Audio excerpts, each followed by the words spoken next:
Welcome back, smart mathematicians. Let's do question 2.2.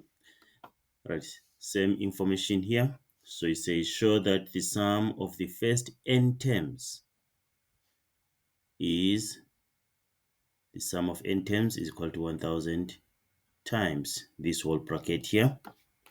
So we know how to find the sum of a geometric series. So we need to use our formula from the formula sheet. Okay, so Sn is equal to a, then 1 minus r to the power n over 1 minus r. Okay, that's how we find the sum of a geometric series. So remember, we managed to find our x in the previous question. We said that x is 100. X is 100, and then r we said is term 2 divided by term 1, or term 3 divided by term 2. So let's just use term 2 and term 1.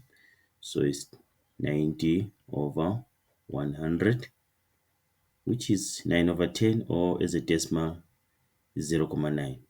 Oh, we can see that here we have 0.9, so let's use it as it is, 0.9. Okay, right, so let's substitute sum of n terms.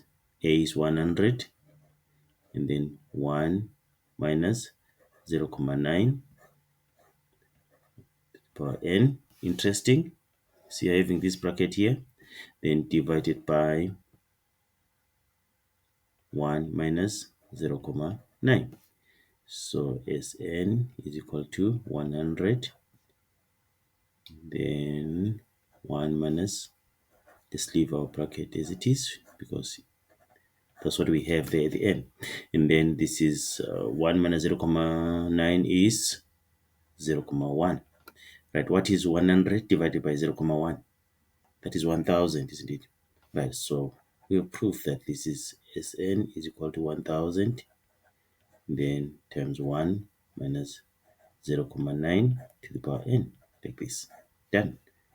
So that's what you're supposed to do. It was easy, isn't it? Right, let's meet when we're doing question 2.3.